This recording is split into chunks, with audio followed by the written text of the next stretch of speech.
at the Indian Institute of Advanced Studies, Shimla. She has also been felicitated with the UGC Research Award and the UGC Junior Research Fellowship. She is also an affiliated fellow to the Nehru Memorial Museum and Library.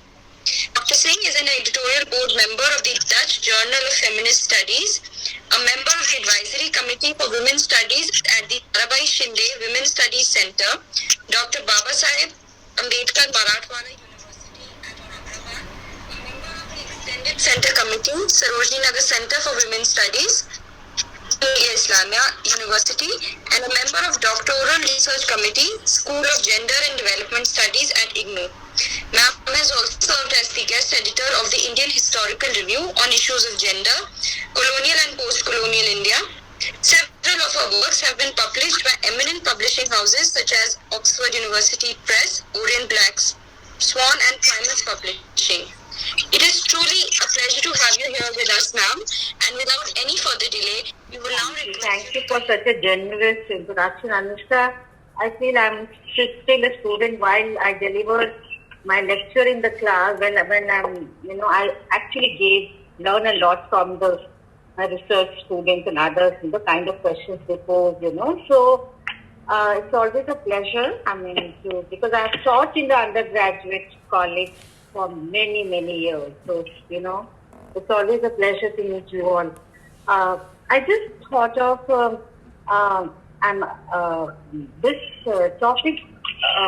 I got engaged with this area also because of my personal reason within the part of the women's movement in the theatre activism and the kind of opposition we faced, my students faced from their parents for coming to theatre, taking it as a profession. I also faced opposition for coming late nights. Most of the evenings not arranged. So, that made me, and I was working with a heavy women's organization as an activist. That made me rethink what is so unsettling about this category called women performers. I'm generally going to touch upon not the Bollywood actors, but definitely I always felt that whenever, when I pick up a newspaper, I felt everybody has a right to know her privacy or something like that, So, in the feminist historiography, we did have, let's acknowledge one thing, that the feminist historiography of the gender issues in the historiography has also come because of the pressure of the women's movement, raising certain kind of a questions, rewriting the histories, that's how, the initial stage of women's publishing houses and all, where were we in history. So and women's activists and all have talked about it, it's not that any issue comes into your historiography out of its own, just like it's chronological. Like even your Naxalbari movements and all had an impact on the subaltern writing. That's the stage when the subaltern writing begins. So even when you look at the larger historiography of gender in the historiography, you'll always see the women's question within the subaltern also came much, much later. So that there had been lots of,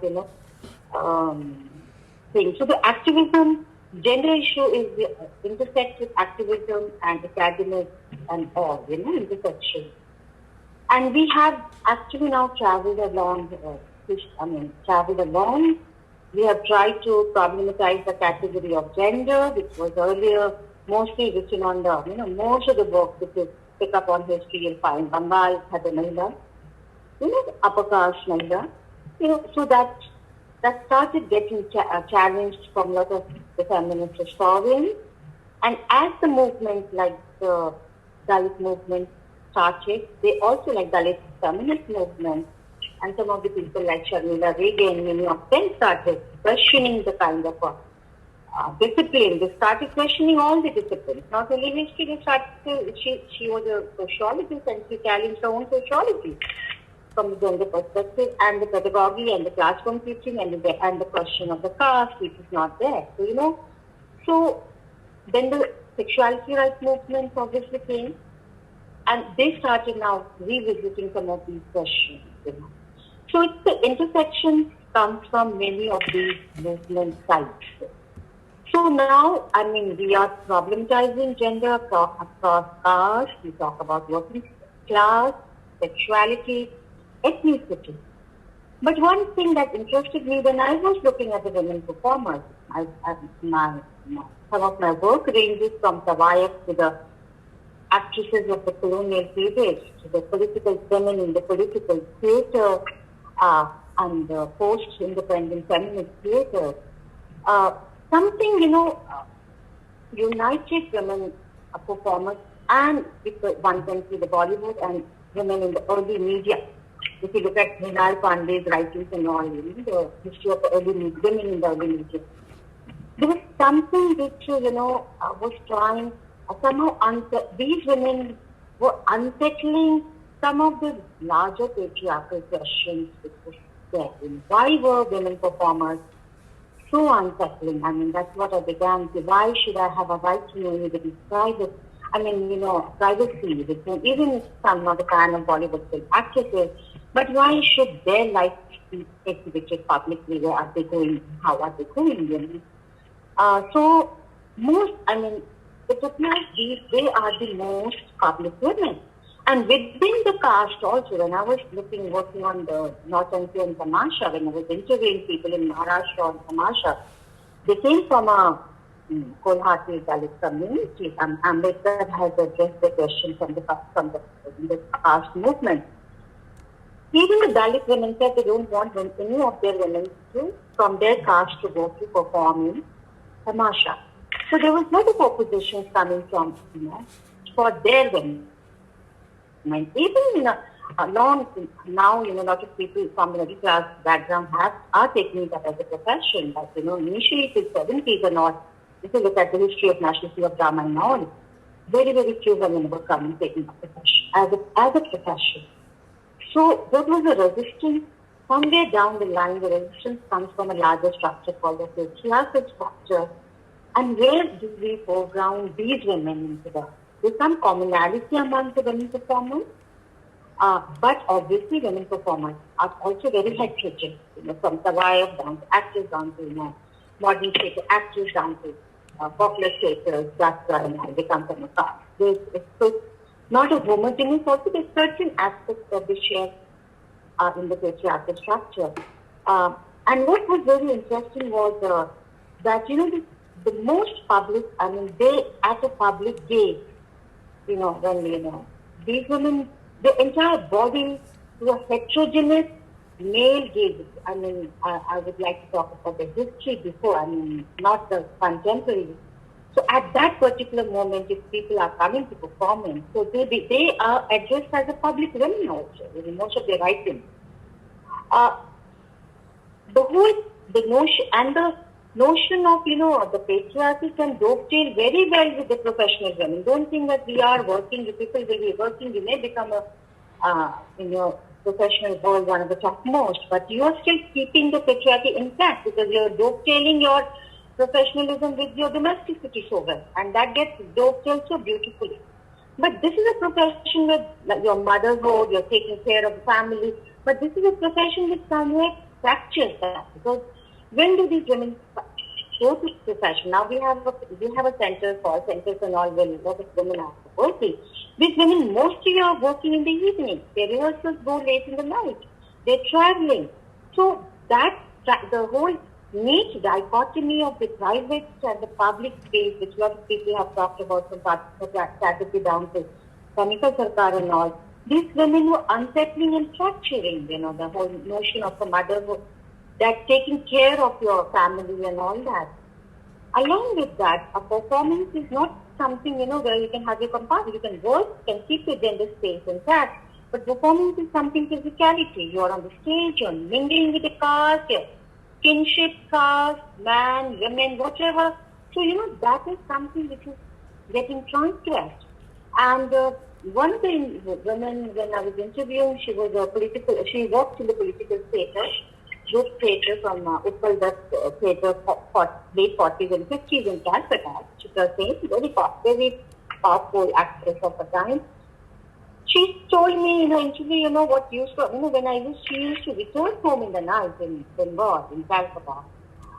And she said, the neighbors would just take out curtains and they could shake action. Because she has come back. A woman returning at 2 or 3 in the night. Women moving, that's what lot of work is being done. You will have those space to loiter around as the men loiters around, because the night is not easy. Late evening onwards is not the space for loitering. And Vishakha and all these people at this have been working on the space, area of the space also. So, she said that, and even Mrinal Pandey, when she talks about media, the first generation of women in the media, they were not, because it was a night shift, they were referred to as butterflies. That's what she says in the interview. These are butterflies, So there's a notion about, this is a workspace. When we do a paper on gender and labor, this is a workspace, gender, labor, and this really is very, very capturing many of those notions also. So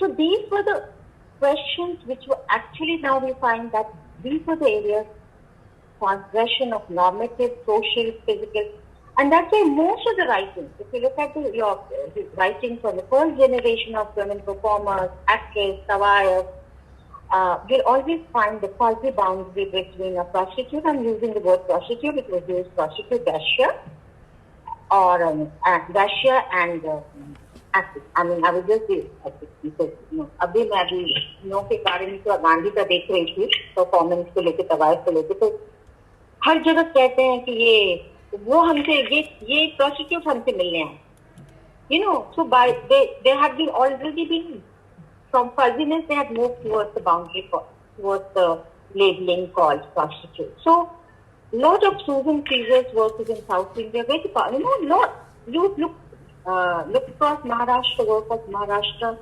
Bengal, South, everywhere the discourse around the first generation of actors, it's intersecting with the discourse around prostitution. So they are reconstructing the notion of a prostitute. And the performance space itself is looked upon as an area of prostitution. वो कहते थे भद्र कुलीन महिला कैसे आ सकते हैं महाराष्ट्र में जब पहली बार मांग आई, मतलब by just being on the stage you will be declared as a prostitute. So that was something which is there. So that was one aspect which brought me towards this area, because you can look at it from many vantage points. Secondly, it's also, when as a student of history, I'm also a modern Indian historian from JNU. One of the areas which we really is the medieval India. Whatever the way we are communalizing the writing of history and whatever is happening. But if you want to really talk about what is on the cultural map of our country, all the classical dance, your Hindustani classical music, Carnatic classical music, Odissi, Kathak, Bharatanatyam, the entire age was the age of the medieval world. You know very well that the Sufis and all that, the whole form, the music and dance and all that stuff.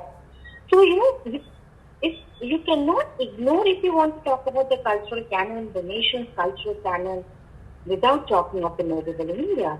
They are the धरोहर है, ये period आपके धरोहर है art and culture के लिए.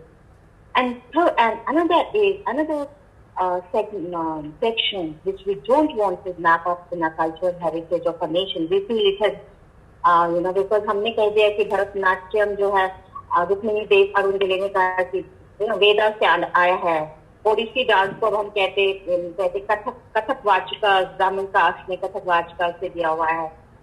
So it's the Carnatic. So you Carnatic music, Hindustani, Bharatanatyam, and all he's writing the history of the Hindustani music and music. And they're linking Bharatanatyam and all, and linking it up with ancient past, But actually, there was no linkage with that ancient, because why do they feel the need to link it up? Because then they have to own up who are there, who has given up you this art. Not only the medieval, also the subaltern community. Also the communities like Savai. Also, Devadasi of Bharatanatyam. Also your, Dalit community, Kulhati, Deviya, North Inki Tamasha, which you want to exhibit as your authentic 26th Republic, on the 26th Republic Day platform, पे आप इनको लाना चाहते हैं Republic Day वगैरह पे. Who are they? These are these women, not your Bhadra Mahila and the middle class and upper caste women. So you have to own up in your name, right?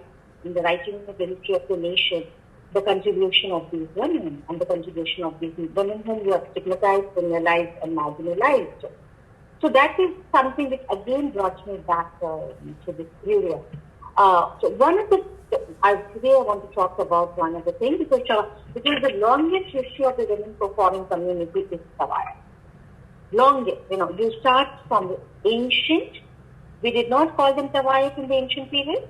Ganika, Nagarbadu, Smita, and all will be better because they are ancient historians. Nagarbadu, the Shali ki Nagarbadu, the famous novel, Amrapali, famous Amrapali. Always, you find. So you find the Buddha and Uma Chakravarti's book on Buddhism. You find there's a lot of reference of courtesans. And the Buddha's encounter with Amrapali. And when I visited Vaishali, I really wanted to go where was Amrapali, donation to the book. So, you Jain text, Kama Sutra, whatever text, you find reference to these women. And these women were occupying a central space within that civilization, whatever, in that. They were also nowhere referred to as a prostitute. They had the important role. They were referred to as business women, enterprising women, and they had a social role to play in that society. That's why when you look at most of the students, Devdas के film वगैरह में क्यों जाते हैं, ये prostitute के यहाँ से मिट्टी क्यों उठाने के लिए जाते हैं, ये सारी जो रोल है ना कि आपके सुमंगला, नोशन is सुमंगला कि आप विधवा कभी नहीं हो सकते. These women never becomes vidva. That's the Brahminical Hindu order which says, that's what so they had a role in all social, religious functions. I mean, if you pick up the novel of the very,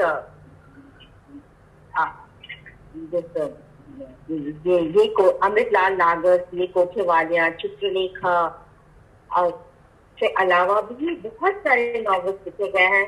They really talk, it's a very fascinating life of these people that you come, these women of that era that you come across. Actually the period where they really developed was the medieval period. But that's the period of Tawaya. The word Tawaya comes from not a Hindi, it's a Parsi or something. And it's, so that's the period where they get, and that's the time when you find that most of the courts and all are across, are their patrons, and they are marked as a high culture of that book. In fact,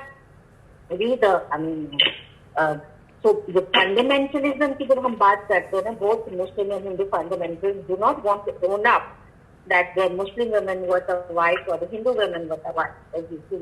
आप सेवा सदन प्रेमचंद का novel बहुत powerful novel है. सेवा सदन very a Hindu woman becomes a Tawaya, and the whole communalization issue. How can a Brahmin woman become a Tawaya? A courtesan in Banaras.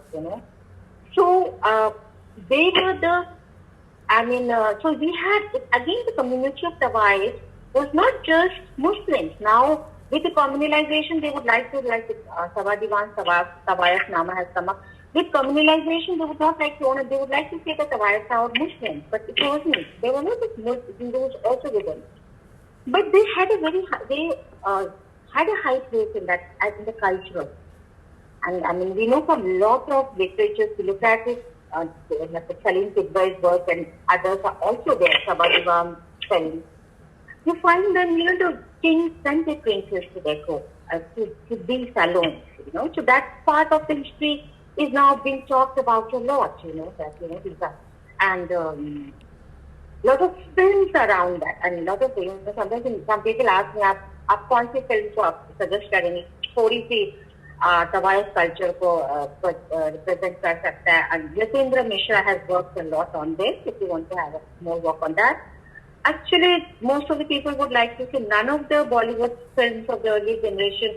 They picked up, it wasn't literature picked up, film picked up, they said, but the kind of representation that they were doing became a vamp horror, helpless or a vamp. That was the representation of most of the Tawais. Or they had to be rescued like Umrao Jan, the writer of Umrao Jan also.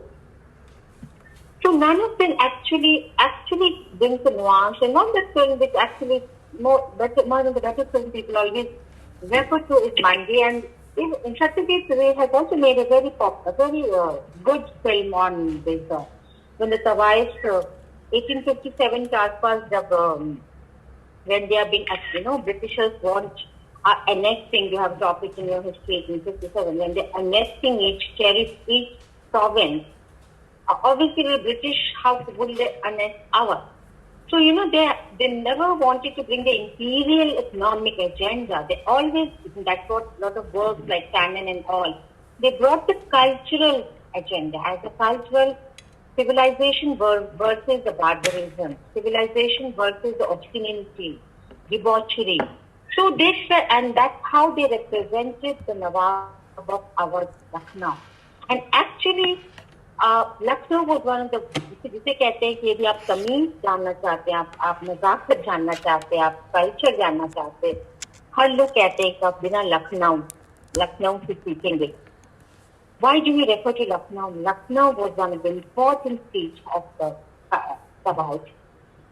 And Nawab Wajid Ali Shah was one of the important teachers. So they found the Britishers annexed this territory on the plea that, his debauch is just being with the Tawais, he's a Parikhana, he's playing around, so he's not capable of ruling, so he annexes his kingdom, hiding the imperialist agenda. And most of them then, he's arrested and kept in house arrest in Calcutta. And then lots of the Tawais from outward, they migrated to Calcutta. And that's why Calcutta, a certain pockets of Calcutta had those traditions for very long. It is on that tradition that your film Shatranj Ke Khiladi hovers around. These are some good films if you want to ask me, Mandi, Shatranj Ke Khiladi and all that. Somewhere some representations of them is there. So you find already again in medieval India, they held high, but gradually as we are moving towards modernity, colonial modernity, and that's what happens with these women. And that's why I said that, lot of work has been done on colonial modernity from gender perspective, but most of the work vantage point is always the women. When they bring out the women's question, it is always the women's question of the middle class, colleen, upper class, and that. So if you're going to critique only from that, because that critique which Partha Chatterjee and everybody is giving, which only just, demarcates your whole private and public space. But what about critiquing colonial modernity by bringing these women as a vantage point? Women performers as a Tawais as a vantage point, lot of, your things are getting unsettled. And you cannot fathom in a neat boundary of private and public, which even Dalit feminist, Dalit movements like Sharmila Regan all had critiqued Partha Chatterjee's work on private and public space, because she says the Dalit women were then in the public space, where were they?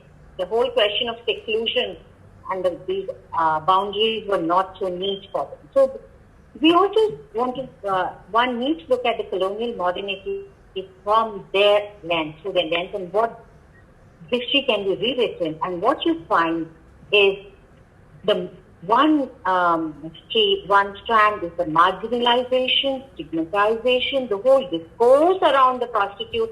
And this whole discourse around prostitute is not India, has come from India. It's the Victorian morality, because in England that time, working class, it was the pace of working class industrialization, the whole discourse on prostitute, that somehow intersected with a middle class discourse on prostitutes. And that, till that time, but the Russians were not looked upon as criminals. Now there will be not only marginalization, stigmatization, there's going to be criminalization of these women.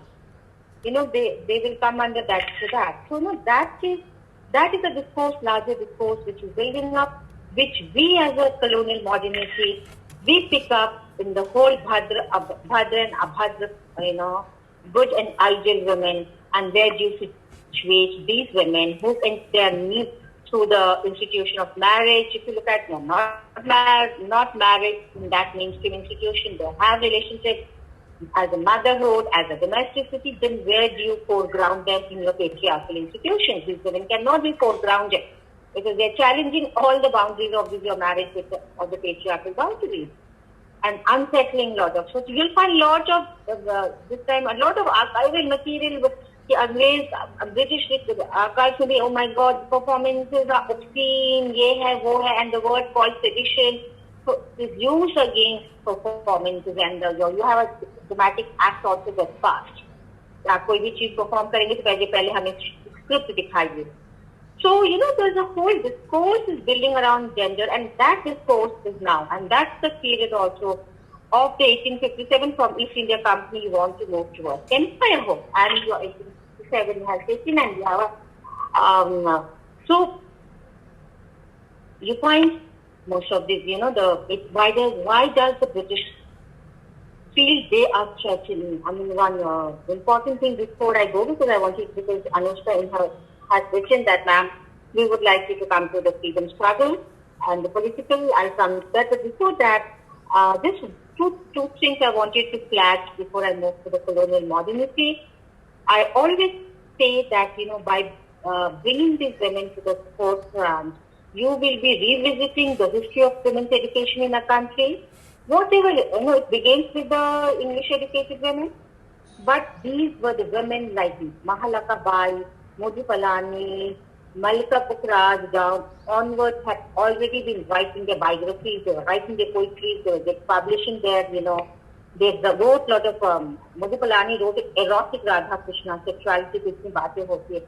Most these were the first, I call them amongst the first generation of the literate women because they're not looking at any sources, vernacular or Urdu.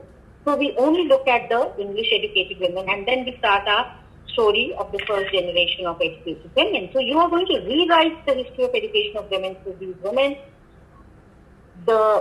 As a point, fortunately now they are getting acknowledged. Mahalaka Bai in the Hindu newspaper said she was the first poetess, 18th century में first poetess of her country in Hyderabad. मुशायरा में शामिल हो रही है जो पुरुषों का domain है, male domain. Now it is being, and people are talking about her in Hyderabad. They are building up her structures and all that. Much later. So you are going to rewrite the history of education. You are going to rewrite in the cultural, as a cultural subject, the first generation gramophone industry, Gohar Jang, celebrity की Austria के match box में उसकी तस्वीर छाप के बेचा जाता था इन Austria, not in a country only. What claim they must have, the first generation of Bollywood actors, जो हम कहते हैं, is actresses and the producers, film directors, were these ones, first generation, because that time the Bhadra Mahilas were not coming into that. So they played their role in the cultural domain, they played their role in the literate domain, they played as a professional woman. Like Ruth Vanita in her work on Tawai has also written a good book. She calls them as the first single working professional women, headed by a women family, So on many of those fronts, they are challenging your boundaries. And they have already treaded those boundaries which we would now like to claim and say, oh, we started, because we live in absentia. Everything begins from 1970s and the women's movement. Aya movement अब हमारी स्थिति बदल गई है, but we never looked at the history of these so many histories. And in that I wanted to bring them as a political women. And that's where this, already the Contagious Disease Act has come 1857 के दौरान, क्योंकि उनको लगा आप मंगल पांडे की film Tripurari Sharma ने उसको writer है, she is a feminist writer, उसमें भी आप पाएंगे कि कैसे, because they were dealing with this, because the soldiers, the British soldiers were coming alone from Britain. Obviously the women were not coming, so they needed, so that was acknowledged by the Britishers, so they need women. So obviously these are the women, they have relationships with prostitutes and all. But obviously the Contagious Disease Act was coming, and they wanted to say that these women are bringing these diseases.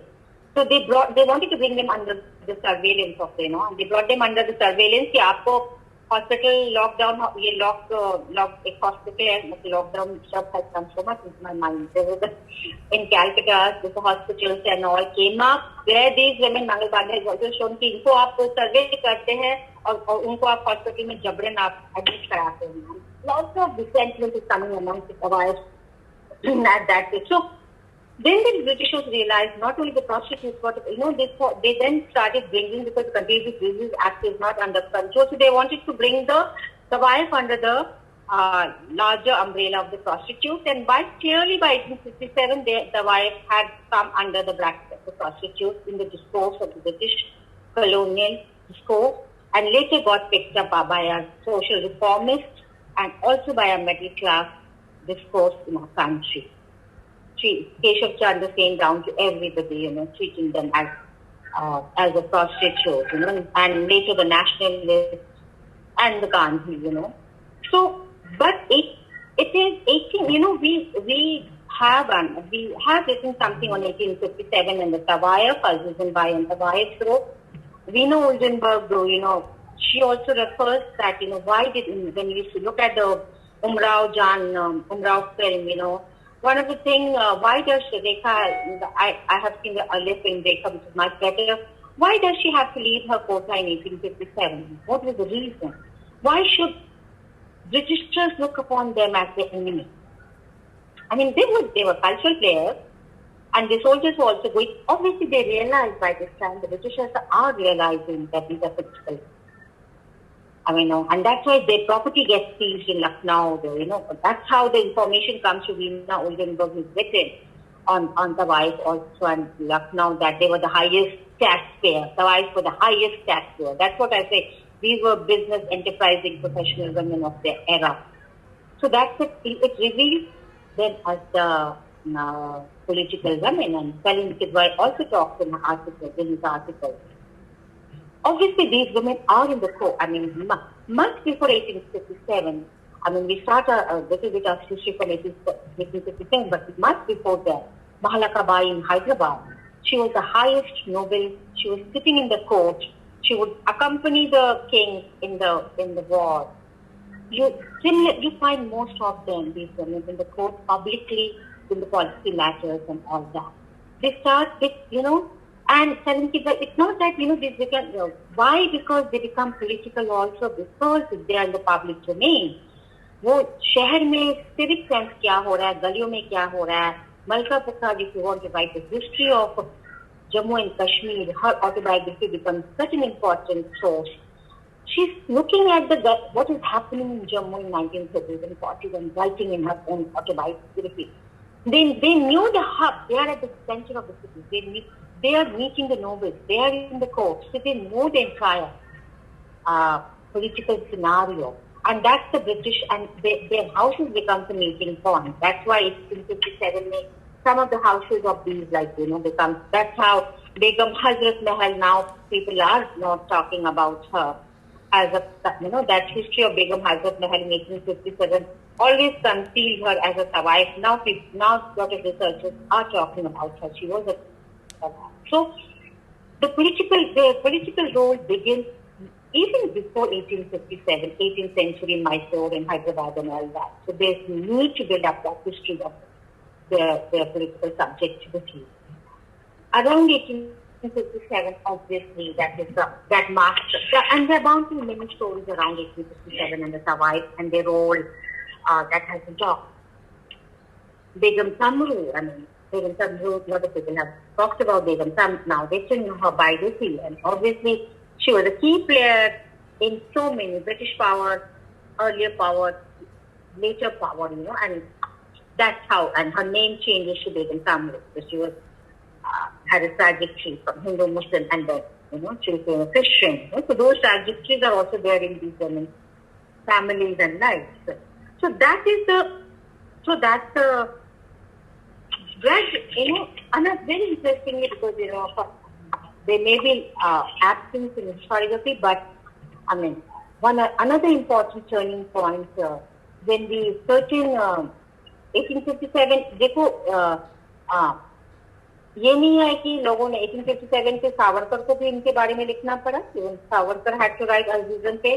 British records को भी Azizan Bai and many other बाइज के ऊपर लिखना पड़ा. Because you cannot. But how are they trying to depict that? You know, I mean, they would like to own their political subjectivity. In what way they want to own the political subjectivity?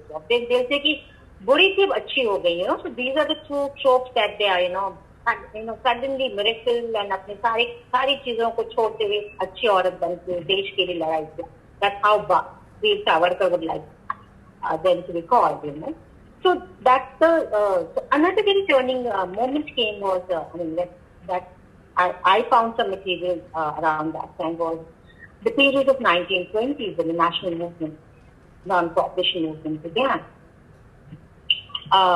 We find evidences of Banaras, Tawai Sabha. You know, there was a Gandhi town. इसमें 1920-21 में गांधी जब non cooperation movement के buildup कर रहे थे, was traveling all across the country and holding meetings. So one of the meetings that he held was in town hall in Banaras, and many of these, many of these Savais attended. And one of the important person in Banaras was Vidyadhari Bai, very important. Vidyadhari Bai, Sultana. She took a delegation of more than 200 Savais to attend the teaching of Gandhi. And they became very enthused. So it's not that, you can be a patriotic, but you can lead a very non-normative sexual life. So these two things are not contradictory as the mainstream historiography would like to rewrite about them. So they also wanted to contribute towards the country, they wanted, and Vidyadhari Bai and Sultana Tawai, वहाँ पे इतनी meetings Banaras में शुरू किया उन्होंने, छोटी-छोटी meeting तवायफ को call करके कि हमें भी कंट्रीब्यूशन करना चाहिए, हमें भी गांधी के आंदोलन के साथ जुड़ना चाहिए, हमें भी चरखा वगैरह हमें भी करना चाहिए. And there was another, obviously, so at that time there was something interesting, ये कोचीवाली अब अमृतलाल नागर का भी पढ़ोगे, गांधी एंड वुमेन पे भी है, जो गांधी का first meeting with these women in Barisal in Bengal. Very interesting. They were the way the social reformists and the middle class discourse में जिस तरह से उनको and embedded with the colonial discourse, जिस तरह से इनको criminalization करते हुए, they wanted them to be away from the main center of the city. That is what Seva Sadan of Premchand is about. कि बनारस के दाल मंडी से आप उनको देखना भी नहीं चाहते. You don't want to look towards this one. How can they be? So they should be ousted totally from your sight.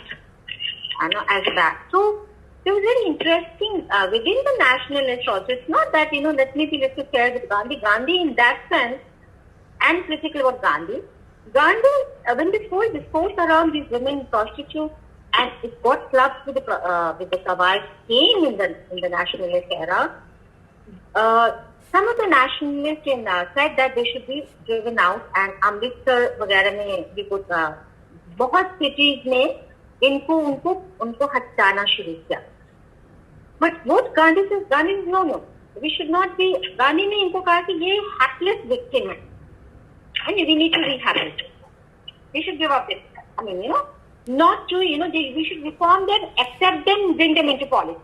So, it's not that he was not giving them political role, but the way he was defining their political role became a problematic. He said, these women are not committing any sin out of it. Is the men's lust and the men's sexuality which is actually destroying these women. So, इनको आप सुधार कर, इनको आप बाहर मत फेंकिए, आप उनको सुधार के आंदोलन में लाइए. And the condition of Gandhi was, आप चरखा and स्वदेशी वगैरह खिलाना शुरू कर दीजिए. So that was the very nuanced discussion that was happening, and that too, and one of the speech belt of Tawais was Banaras also, and even Sabha Diwan in a book refers to Banaras में पूरा there are 3-4 chapters of Tawais नामक Sabha Diwan का, जो कि गांधी का impact Banaras में तवायफ था, किस तरह का discourse build-up हुआ था. वहाँ पे there was one person, Constance Kumar. He got very enthused with Gandhi, and the female. And earlier he was Arya Samajist, Hindu nationalist, and he realized, no, we should not be, we should try to bring these women to our fold, reform them and bring them. So he started working within the Tawai Dalmandi area, started going to these women's houses, and they were telling these them. So obviously, that it became a very interesting dimension, became a 20s onward became an interesting dimension for this Tawai now to survive. So obviously Tawai felt Prem Kumar at least is little sympathetic, not saying कि घर खाली करो, police raid करो, निकालो. So he can be a help to us in some way. And then they said, let's organize Tawai Sabha. And Tawai Sabha ने अपनी meeting 8 August को क्या, called the nationalist Prem Khanna, put Gandhi's picture in his Husnabai was a Chaudhrain, जिस लोग फिल्मों में मंडी one में देखते हो, शबाना वगैरह तो Chaudhra. She was the Chaudhrain. Husnabai was the Chaudhrain of Banaras. She was called by the people of Banaras Sarkar in 1920. इतना उसका होल्ड था बनारस में cultural fusion, तो हुस्नाबाई के घर के विजयधारी भाई and Sudan and all said, let's have आप मीटिंग कीजिए, large meeting, Gandhian movement के लिए कीजिए, and they put a frame of a Gandhi table and they all sat, white clothes, कुछ खादी में, कुछ sun के रूप में, many of these Tawai, younger girl Tawai did not know what is all happening, ये क्या हो रहा.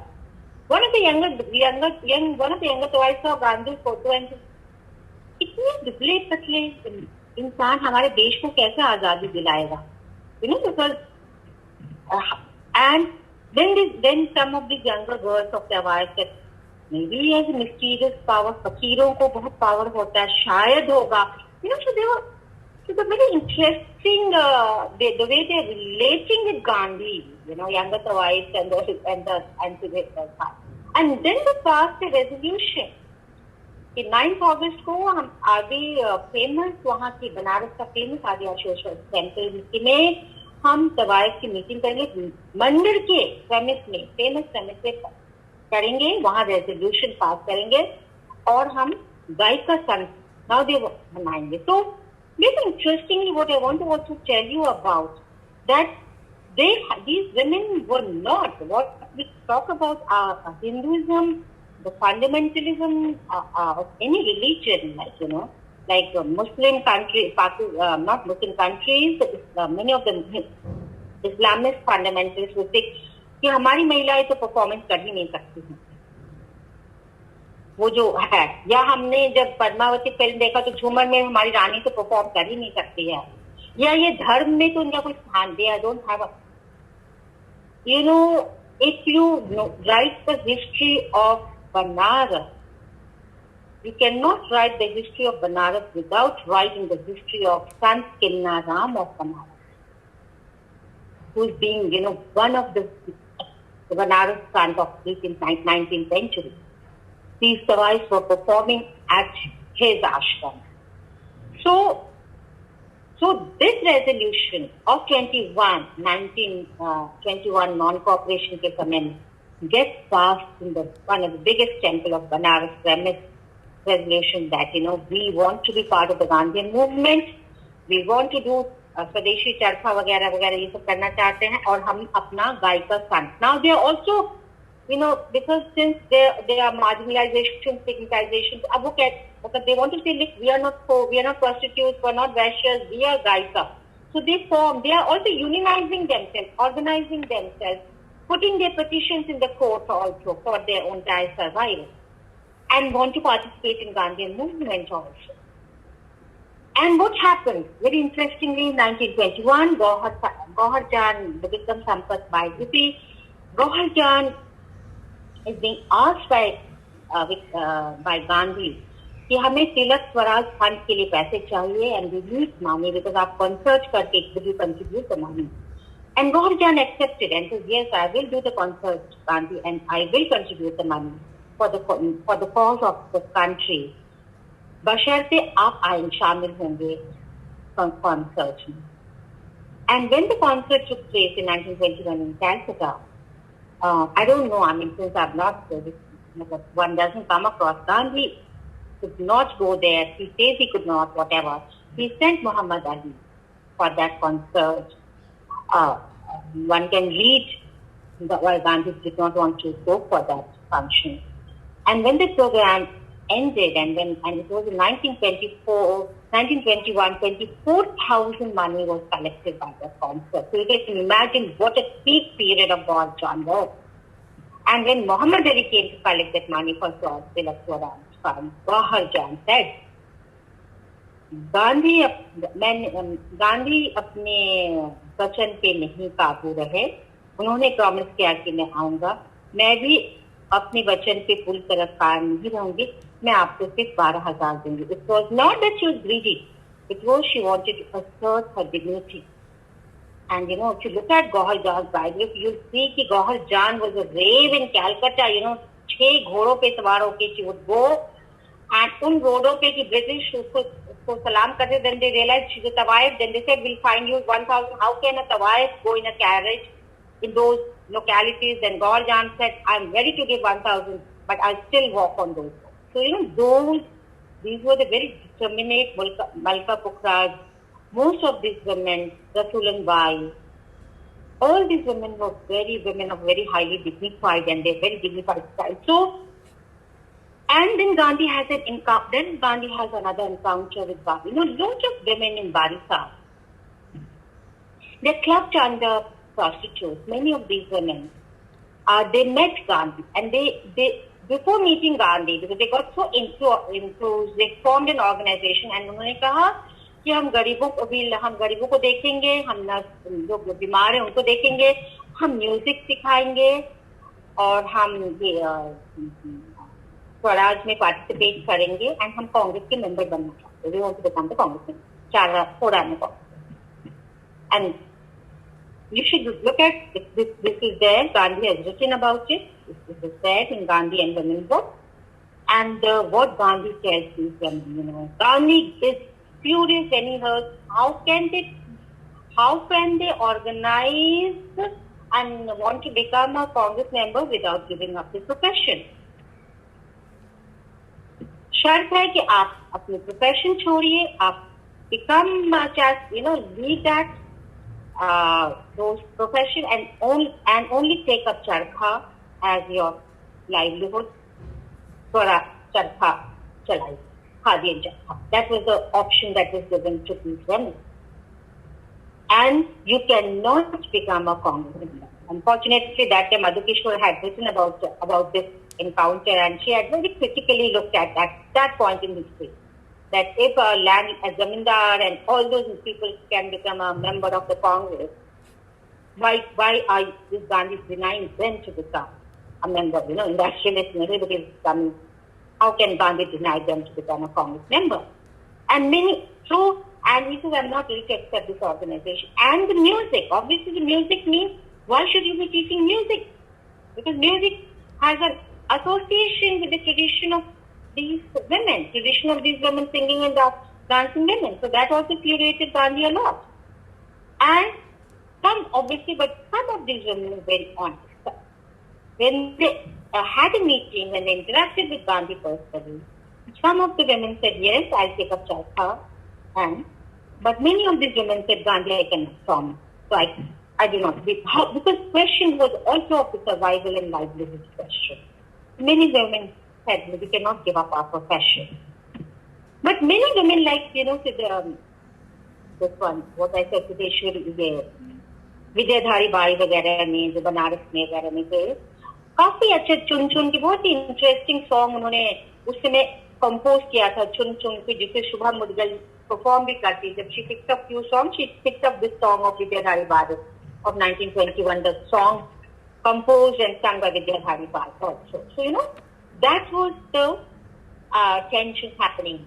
And another trend that was happening in 1920-21 is that, just I'll wind up in 5 minutes, I want you to have discussion, was also, not the way Kisanon ka Andolan, the peasants movement was going on in UP us samay, and many of these peasants were attacking the landlords. They were also saying that landlords are part of the Tawai culture. They are promoting the Tawai. So they were also saying there should be no Tawai performance. So that element of social reformism in the peasant movement in UP in 1921 also got, and they started attacking. They said these are the zamindars who have patronized the Tawai. So they were facing multiple, while they want to be part of the movement, nationalist movement, they are contributing in their own way. But the way the nationalists, leaders of nationalism, how do they want to own them up? The way they want to own them up, and we also have, that done by Nargis's mother. She contributed a lot to the Progressive Writers Association in 1930s and 1940s. So, and there are many instances of, terrorists being guarded in the houses of these Tawaites. उनको shelter चाहिए था terrorist को national movement के समय में, तो वो Tawaites या शेल्टर लेते थे. So we are getting references of these Tawaites at different points in their participation in the nationalist movement. But the question remains how are they represented? How are they owned by them?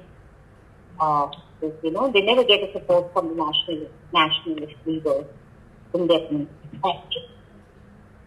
And lastly, one very personal, maybe linked, may not be linked. I really want to talk about these women because they will make you rewrite the way our history is getting communalized. They will make you rewrite the history of communalism because all these women, cut across religion. Their patrons cut across religion. Their lovers cut across religion. They contributed to dharmshalas like Husnabai. अभी तुम्हारे इसमें corona के समय में आया था कि बनारस का कृष्णा धर्मशाला जो है वो that is built by Husnabai in the name of a lover who was a Hindu lover. So the songs were composed like Gauhar Jan sang Makkah में Manaya Holi. Rasulan Bai sang songs all on Krishna. So they Malika Pukhraj patroning the Jammu court, patronized them. Their lives all cut across. They talk about a different, not a communal history of a country. Thanks. Thank you, ma'am. Thank you for sharing your time with us and delivering this wonderful lecture. It was deeply insightful and informative. We would now like to open the floor for discussion. If anyone has any question, you can unmute your mic. You can also write it in the chat box and we will read it out.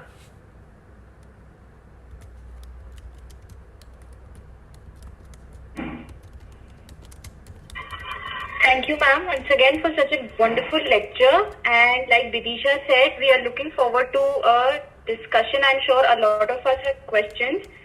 You can please write it in the chat box. We'll take them one by one, and you can also unmute it. Unmute your mic and say it if you are able to.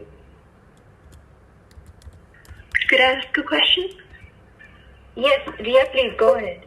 Okay, thank you. So when Gandhi wrote in Young India, he talks about how these women are beyond forgiveness because you can forgive a thief for stealing a material good, but these women steal virtue. So while we relocate the context of why these women are treated a certain way in the colonial perception, do you believe a lot of it also comes with the kind of morality that was traditionally imposed outside of colonial perceptions as well?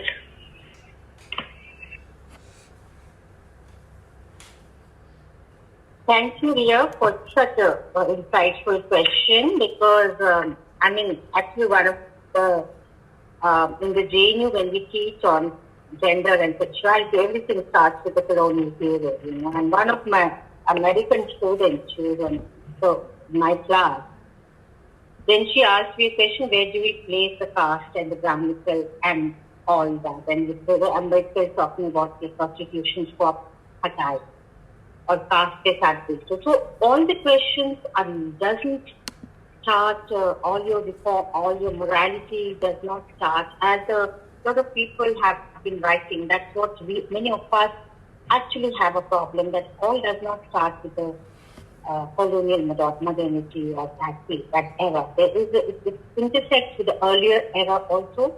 and the middle class and the social reformist agendas may be intersecting, but it's also coming from a larger Brahminical structure also. Some of these questions around, कि जो हमारा Brahminical order में कौन सी cast का क्या है, मतलब इसने कहा था कि तो ये है, yes, I mean, how do you, so we need to look up other sites for his idea, because in some sense, let's be very, very, let's not put, because I get very tired as a teacher now, and we want to put everyone into a box and label them and theorize them. It's a very fuzzy boundary. It's not such an easy boundary, even to put Gandhi. Some way Gandhi does locate one to political, some way he does. So every person is situated at a historical juncture where a lot of contradictions are also there, and that makes up their contradictions also. So obviously Gandhi represented that contradiction also at that particular point, somewhere down the line. If you look at Gandhi's work on sexuality and all that, Gita has written something, lot of people are writing on. Because Gandhi ने कभी भी गांधी ने एक तरफ कहा कि आप महिलाओं को अधिकार है पॉलिटिकल पार्टिसिपेशन करने का, और you can only politically participate जब आप अपने घर में इतनी ज्यादा आपकी जिम्मेवारी ना हो, वो भी कहा, बट किस तरह का पार्टिसिपेशन करना है, again a very feminine role, also giving agency, taking away that agency, that was also there. On the question of sexuality, he actually said that marriage, शादी करके बहुत लोग घर में रह जाते हैं. If you don't marry, you have a larger role to play in the society. He does say, and that's where he wants to pin down the sexuality and all that. And sexuality also, then he says that if you're marrying, just marry for children. You don't have sexuality outside that. And even Gandhi, Bipin Chandra was my teacher, he said Gandhi in 1920s, I've stopped now so much reading on the modern India, and Gandhi in 1920s and Gandhi in 1940s, if you look at his speeches on the communal rights, on the landlordism, on many issues, there's a shift also happening in the Gandhian thought also. So that is, not to bracket and freeze him, but to unpack and see the contradictions in Gandhi, where all it is coming from. Which is true. This is what he said 22 साल में कि आप धर्म चुराते, ये तो किसी का character चुराते. That's what we are quoting. That is what reference point suffices articles which Gandhi's encounter with these women, hapless victims, fallen women, Gandhi keeps saying. So that is, and at the same time, Ashish Nandi has talked about Gandhi in his work on effeminacy and masculinity. He is actually putting not Gandhi under the masculinity. Gandhi ashram में सारा काम करते थे, Gandhi toilet भी साफ करते थे, so he's trying to foreground that also aspect. So that's very interesting. Since you are young researchers, we are old now. Open your mind, read it with many, look at it. Just don't say that, today Partha Chatterjee has said, Smita ma'am has said, Lata ma'am has said. No, we said none of, we all are okay. Okay? So that is what. We all are also finding new layers. So thank you, Rhea, for such a good question. Thank you, ma'am. Vitisha, I request you to please read the rest of the next question from the chat box. I think Katyayani has written something, followed by Kashita. Yeah, Katyayani is asking how much was being a tawarif a matter of choice as compared being born as one. That's again a very, very interesting contested area of debate. Simran is going to work on Tawaif Nama Sava Diwan ka, because it's ethnography. Actually, this is a very rich book of ethnography where she's interviewed. Big book, 1 साल उनके साथ रही, travel किया, गाँव गया, festival देखा, शादियों की देखा, परिवार की लड़ाइयाँ देखी, हर चीज देखी. It was part of the feminist movement में भी ये काफी एक contested area रहा था, because in Dina Oldenburg wrote her first lifestyle as a resistance. She tried to say that, because these Tawairs are outside the institution of marriage, so they are challenging the patriarchal structure. So they have this agency vis-a-vis the married women. And that's the larger discourse which sex work and sex work ka bhi reh raha hai, vis-a-vis the married women. And so then it got critiqued, the whole thing. Uma Chakravarti in some references does say that even if you're outside the institution of marriage, spirituality is not just an institution of marriage. Spiritual structure is a larger structure. So you cannot just say that these women are, in the kind of agency that you're trying to look at. Okay? And then when we look at, because I was part of the Bar Girls interview when they were banned in Bombay along with the women's group. And then when I looked at Sabha Diwan's work, and then there's a work on Taboo, Pakistani, Lahore, because Lahore was another very interesting cultural center. It was the cultural center when it was part of our country. हमारे सारे देवानंद से लेकर तमाम जो बाहर जो है ना बलराज साहनी के लोग सब वहीं से आए most of them writers, creative writers and all that one. So that is another. So when you're looking at this taboo जो Pakistani फौजी ने लिखा, it's really in the sense कि. And the question of, when we talk about agents, and the larger question on the feminist historiography is about agency, and our students, younger generation, are very fond of every time saying agency.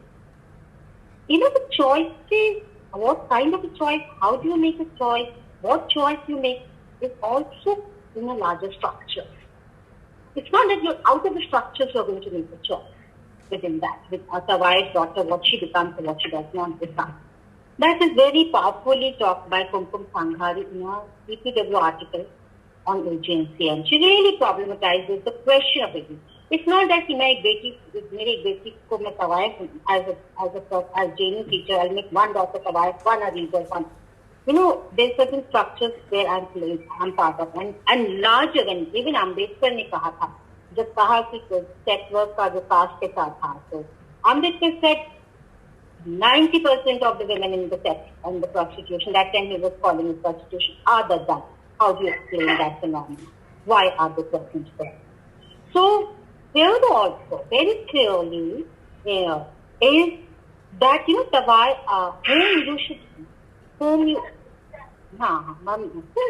one second.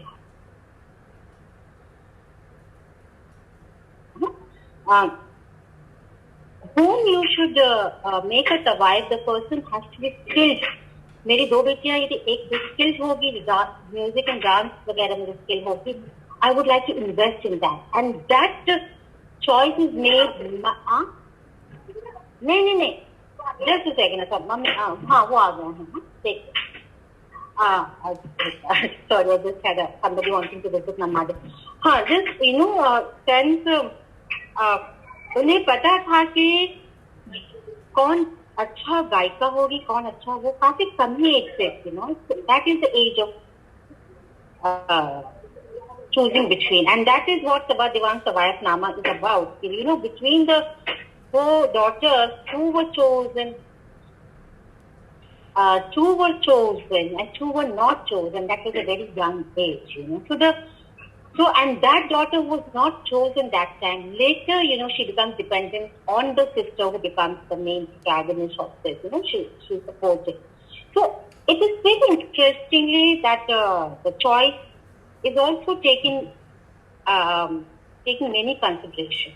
Again, in the Tawayaf family, the daughter-in-law of the Tawayaf cannot venture out and watch any performance. She remains more a daughter-in-law than even upper caste women in Parda. So the notion of Parda is strong within the Tawai family also. Who should be Parda nation, who should be outside. And their space is also divided. Bahar ka or Andar ka. Andar ka space means not a single daughter-in-law ever ventures out into that. So it's a very, the community, when you look at it from the vantage point of patriarchal institutions, there's no one easy answer to that. Somewhere they are earning, somewhere they're independent, they are the main bread earner. जब रात को आते perform करके, they have to be catered, जो भी खाना वो चाहते, because she is the earning member, because men are not the earning member. In that way, she's also enjoying certain. So they're cohabiting. Certain privileges, certain, all that is part of it. Okay? So that's what. It's a larger question, yes. Ma'am, before Diksha, the next question is asked by Akshit. asking, Devdasi Teacher, is just the one originate. second. I have a related question, so I'm going to jump in. And then we'll move to the next question. Ma'am, I want to know that, ma'am, since we spoke so much about the colonial time and the Tawais, I want to know that, ma'am, can we locate cabaret dancers and barmaid in the same similar context? Can we include them with the Tawais, or are they a separate category of professionals altogether?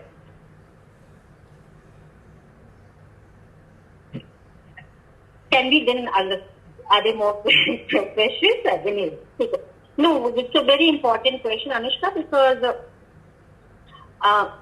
it's not, I mean, not all barbers come from the Tawai community. Many of the, but there are some of the Tawai communities. Obviously, when their door got closed for any kind, some of their daughters went to Bombay to become. So, some of them, some becomes from a caste, Dalit caste communities and others also. Certain sections did go. Again, the cabaret, again, maybe, not a large chunk, maybe, but they come from many other quarters also, because it's also, many of these women also come from a very poorer background and they have no choice in tamasha, nostrancy, cabaret, bar dance. So there are certain elements, it's not that chunk goes also, but certain families go, and certain families do not want to own up also कि अब हमारे परिवार में कोई तवायफ है, देवदासी वगैरह अब own up नहीं कर. If you want to go and say, ma'am, I want to interview them, they will not own up. They will say, no, we didn't have any devdasi in our family, Obviously, there's a reason for them not to own up also. So that is it. That's it. Thank you. We take one more question from Preeti ma'am. Vidisha, please read it out. Preeti ma'am is asking, what was the attitude of colonial state towards this woman? State emerged as a savior of upper caste, middle class women in 19th century. We can trace history of reform and colonial states' rule. These states tried to reform their condition. Sorry, Vidisha, I couldn't get are you trying to critique the colonial state and say how the impact of the colonial state, the entire gender question, is it that your question was? Gender question encapsulates morality. I think Preeti ma'am should clarify, since this question came from her. Preeti ma'am, if you could please... Hello ma'am. Yeah. Hello ma'am, thank you so much for this talk. It's really very insightful. I just wanted to ask ma'am, what was the attitude of the colonial rulers? Because I have seen, in different research that colonial state is trying to reform upper caste elite women. They are coming like sati or remarriage, or they are participating in all these debates. And while the Indians' attitude was they were much reluctant to change this situation in terms of child marriage or others. But when we come up to dancing women or tawayaf, so their attitude, because I can understand they are doing with the sexually transmitted disease or the Log Hospital, they are establishing all those things in the different regions. But are they also trying to reform these women, or morality or changes in the perceptions of the society? I have come across with one of the record where they are trying to educate these women, or they are trying to come up with a lot of some of the efforts so that they can educate these women. Or there was a whole debate which emerged in the 1920s and 30s that do we need to educate these women or not, or the girls or boys. So there's all gender hierarchy which is coming up. So I just wanted to ask, what was the attitude of the state, or are they trying to change in the perception of the morality, or the question of morality, or are the Indians were more reluctant to change their situation? So that's what I wanted to ask. Yeah. Are you third year students? Are you doing the topic on social reform? And the question? I'm teaching here, ma'am. I'm teaching here. Yeah. So, this is very interesting because this is linked up with the entire social reformist agenda. And you must have, since you're one of our colleagues, obviously Tanika Sarkar and Sumit Sarkar's book on social reform does address this question. Because the thing is, this is also interesting turning point is like, a lot of people, they differed from Tanika Sarkar, Sumit Sarkar differed from the subaltern group like Partha Chatterjee and all, who said that from Ashish Nandi onwards, that everything comes with enlightenment, every problem of a country starts with enlightenment and the colonialism, So that was something because, it's not, when you actually, that's why they say, how do you look at the social reforms agenda? Yes, social reforms agenda was in a way true what you are addressing. But somewhere down the line, it is again, it's a fuzzy, you have to see the certain things was happening also, certain like education, in the field of education, sati and all, needed to be banned also. So you needed your government state to ban it also. It's like a women's movement, how do we deal with the state? We ask them, pass this legislation, pass this act, at the same time we don't take any state without our critical engagement. So, social reform, obviously, in that way, they had a larger agenda when the Britishers wanted to say that we are the ones who are reforming your women, We have come here as a cultural mission to reform. So that agenda was also part of the agenda. But we cannot just look at it from the agenda, but what was also happening was changing some of the lives of these women too. And obviously that was the opposition of the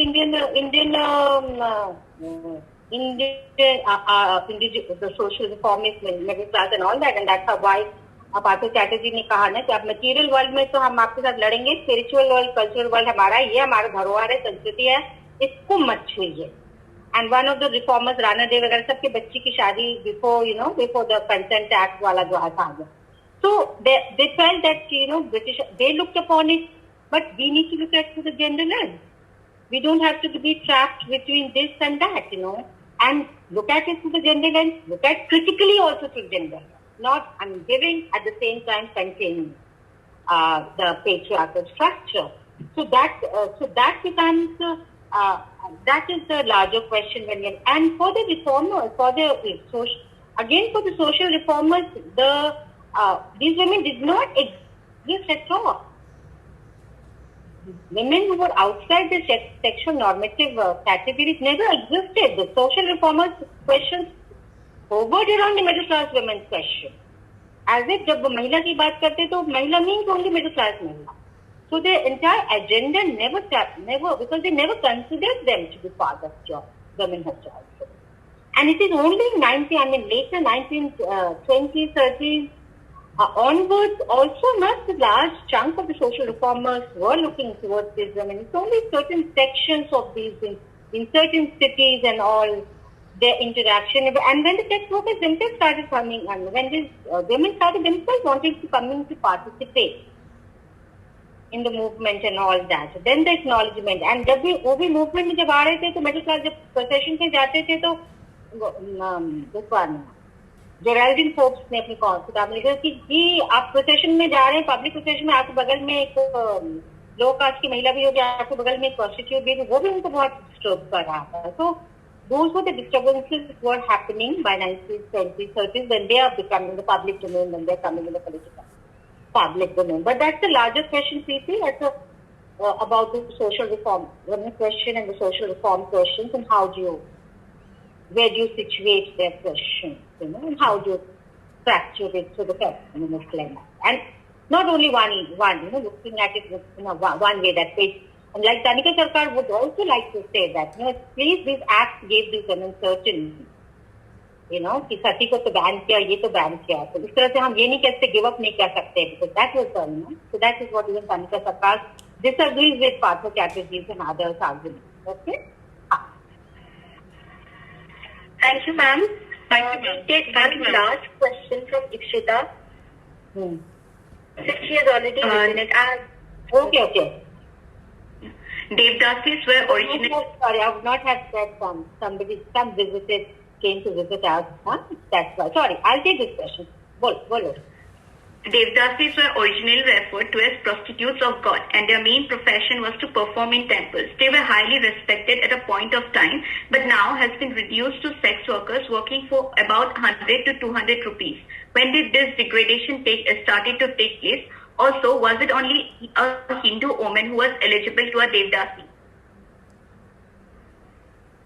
Yeah, Vidisha, that is very true. That I'll start from your last, because a lot of people want to club courtesans and Devdasis, because somewhere the Devdasis are Dalit community. It is that is where the Ambedkar has written a lot on Devdasis. Within the Brahmanical order, Sharmila Rege and all have, within the Brahmanical order, there are certain women of certain caste cannot marry. That's your caste order, Brahmanical caste order. They have to remain, like Kulhati had to remain, Beria community had to remain unmarried. So for them, right to marriage became a very important issue, when you talk about the institution of marriage. So, and these were the Dalit communities who were given to temples, and the patrons became the zamindars, landlords of that sexual exploitation. So that's what the question of Ambedkar was. He talked about abolition of Devdasi, linking up with the caste abolition question.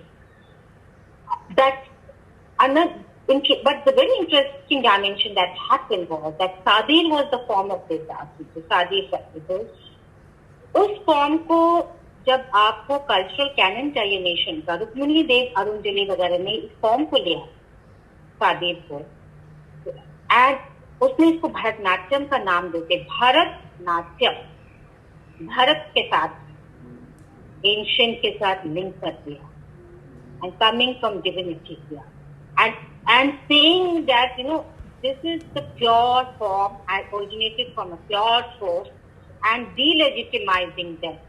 So, and banning them also. So these women lost on many fronts. At least, they had a land in their name. Many of these women moved the court. So a lot of the land, it was when they were given to the temple, they were also given certain lands along with the temple. That was also taken away. So this was one of the dimension that, and then gradually then many of the Devdasis wanted to disown them. And it is again a very interesting dimension within the feminist movement. Some of the Devdasis daughters and the granddaughters, they have now studied from texts and all. So they are coming to openly talking about where they belong to and critiquing the Brahmanical order. So we need to also look at it from because there's Amrita Srinivasan has written EPWK. She looked at it only, from the order of morality and restoring morality, and thinking that these women had certain power. Then where do we place Ambedkar? Debate of Ambedkar. So, when we intersect with caste, and that's the larger question which bar girls and all are bringing into our women's movement. And the sex worker, bar worker, bar girls, Dalit movement, autonomous women's movement, there's no viewpoint, homogeneous viewpoint. They're all contesting from their different locations, on the issues of this. Okay? Thank you, ma'am. Thank you once again for taking out so much time and giving us so much insight. And I would now request Shadrupa ma'am to kindly please propose the vote of thanks. Thank you very much, Dr. Singh, for coming today. And it's a great pleasure to listen to you. And on behalf of I want to present a heartfelt thanks to you for taking out time, coming and spending the evening with us, and also making us think so much, from looking at marginalization of women to criminalization. So tracing that trajectory is something I'm sure a lot of questions are in our minds when we're thinking, and that would definitely contribute somewhere to listening to or understanding the question of gender in the living of professional women, and how homogeneity of a term can be so much of a problem. So the need for heterogeneity, the need to understand professional women, look at their space, and one can trace it from the earlier times to the modern times, and that would make a very interesting trajectory that one can trace. And see, how the gender can be looked into. Thank you very much for Thank you so much. It was a pleasure, very pleasure to meet you all. Thank you so much. Thank you for what you did with that. Really enjoyed. Very engaging. Thank you. It's not my profession. I get very involved. It's something which I'm also engaging continuously. It's not that I have got an answer. Thanks. Much, ma'am. Thanks. Ma'am, very engaging. Thank you, ma'am. Very engaging.